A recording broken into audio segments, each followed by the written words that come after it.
My biggest influences as an artist, well, I wrote my first rhyme based off of Slick Rick's verse on the Outkast song, The Art of Storytelling. That was, what got me into it. So Slick Rick, but I would say initially, Tupac he's not even number one on my list. He's just in his own world. Like, Tupac is so important, influential. But, I'd say, Nas, Razkaz, Immortal Technique, Redman. There's so many people. I was a huge Eminem fan, like right when I started rapping, Slim Shady LP came out. So like, I wouldn't say I'm influenced by him at this point, but Mos Def, Yasin Bey, Talib Kweli, and definitely, Common has been a major influence, especially ever since I heard Retrospect for Life. That just like opened, and I used to love her, and then once I got into like Water for Chocolate and went backwards, just learning that you can just do more than rap, and the artists I love, all these artists, like they speak with passion and they look to educate it, and they don't worry about, preaching so much. Like, they say it and they got it. Like, they're not worried about if you think they're preaching. They just say what's on their heart, take it or leave it, and that's how I want to approach it. One of my biggest hip-hop influences is definitely Tribe Called Quest. Love Low End Theory, of course. That was a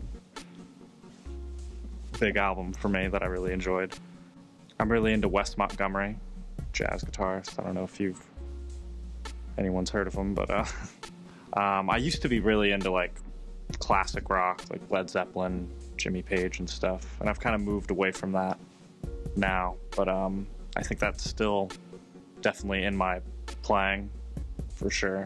I don't think that'll go away, because I listen to that stuff, since I was, 10 years old, so that's definitely rooted in my playing. Personally, my biggest influences as a drummer are Questlove from The Roots, Anderson .Paak, Ninth Wonder, and Jay Dilla. Those are all the guys that have sort of been influencing my playing ever since I started getting into hip-hop. Before this band, I listened to a lot of jazz. I was a jazz major at UNLV, and I listened to a lot of Buddy Rich, Ed Thigpen, Art Blakey, and then before that, I was a classic rock head when I was in middle school. I feel like most people go through a classic rock phase in middle school, and of course I listened to like Led Zeppelin and AC/DC and all that nonsense. So from a hip-hop influence standpoint, one of my gateways was Wu-Tang Clan, 36 Chambers. I've probably listened to Protect Your Neck like more than 1,000 times, and I just thought it was tight, man. Like, everyone has such strong personalities and such memorable flows.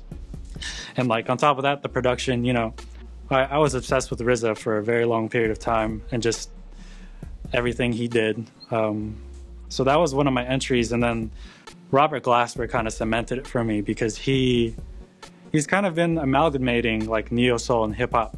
And at the time I was listening to a lot of jazz, and he started off jazz, and Robert Glasper did a little bit of everything. I think the people who have influenced me the most have done everything.